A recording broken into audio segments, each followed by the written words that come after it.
काम करके आप जा सकते हैं।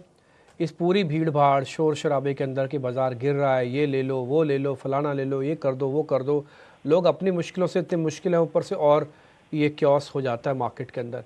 थोड़ा सिंप्लीफाई करके एक शेयर का नाम आप बता सकते हैं अगर आपकी कंप्लायंस अलाउ करती है। मैं राहुल शाह के नाम पे वो शेयर ले लूँगा अपने पोर्टफोलियो में, आपके कॉन्फिडेंस पे, आपके इंटेलिजेंस पे।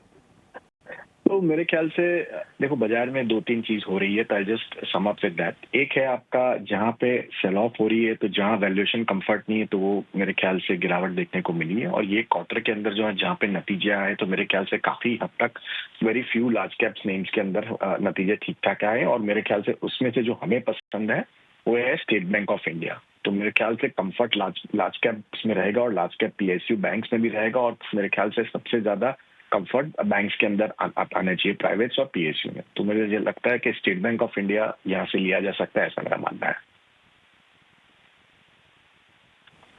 ठीक है सर, पॉइंट टेकन। एसबीआई पे आपका कॉन्फिडेंस है, 720 रुपये में मिलेगा। आप चाहें तो राहुल सर की अपनी स्टडी है इस पे, उन पे कॉन्फिडेंस रखते हुए एसबीआई अपने पोर्टफोलियो में डालिए। और वैसे भी जब भी मार्केट के अंदर आए तो पहला स्टांस ही बड़े शेयरों के साथ होना ही चाहिए। राहुल फार्मा के लिए नेगेटिव खबर है और हम परसों के सत्र में हमने देखा था कि एक तेज उछाल आया था, रिबाउंड की कोशिश थी। हालांकि डाउन ट्रेंड में ही शेयर है, इसमें कोई दो राय नहीं है। भाव 200 रुपए के नीचे ही फिर से आ गए हैं। लेकिन इनकी यूएस एफडीए की से जो इनके महाराष्ट्र की यूनिट है उसको 6 आपत्तियां मिली हैं। नतीजे भी जो हाल फिलहाल आए थे काफी कमजोर आए थे। प्रॉफिट में हमने 50-60% के आसपास की गिरावट देखी थी। पिरामल फार्मा, संतोष जी आप जरा गाइड कीजिए, क्योंकि आज हो सकता है कि बड़े गैप के साथ ही नीचे खुले। ये क्या करना चाहिए पिरामल फार्मा में? ये सभी चेक, ये स्टॉक की बात करें तो आपने 200 मूविंग एवरेज के नीचे फिसला है, तो ओवरऑल स्ट्रक्चर वीक हो चुका है। आज गैप डाउन खुलेगा तो प्रीवियस जो स्विंग लो था करीबन 181 रुपीज के आसपास का, वो देखना होगा। अगर वो ब्रेक होता है तो स्टॉक के लिए रिस्क खुल जाएगा कि स्टॉक में काफी डीपर लेवल देखने को मिल सकते हैं। शायद स्टॉक 150 रुपए तक भी स्लिप हो सकता है। लेकिन अगर ये 181-180 का लेवल बचाने में कामयाब हुआ तो एक लोअर लेवल से रिकवरी भी आ सकती है। तो गैप डाउन के बाद उस लेवल को वॉच कीजिए, अगर उसके नीचे जाता है तो एक बार एग्जिट हो जाइएगा अपनी शॉर्ट टर्म पोजीशन से। एयरटेल को जरा लेकर आइए। कल हमने थोड़ा सा प्रेशर जरूर देखा और कल ब्लॉक डील थी 8,500 करोड़ की और निवेशकों के नाम आए हैं।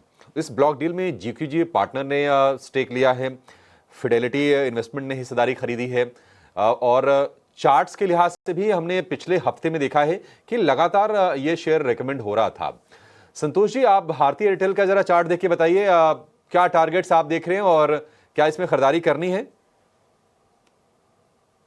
लास्ट वीक मैंने भी रिकमेंड किया था इस स्टॉक को, लेकिन उतना चला नहीं, बिकॉज कहीं ना कहीं ये हो सकता है मार्केट को सेंस था कि एक ब्लॉक डील होने वाली है। अब ये ब्लॉक डील का ओवरहैंग खत्म हो गया, स्टॉक अपने 20 डे मूविंग एवरेज पे एग्जैक्ट ट्रेड कर रहा है। मुझे लगता है यहाँ से बाइंग बनती है, स्टॉक चलने के लिए तैयार है। कंसोलिडेशन एक लॉन्ग कंसोलिडेशन फेज से बाहर आने के लिए तैयार है।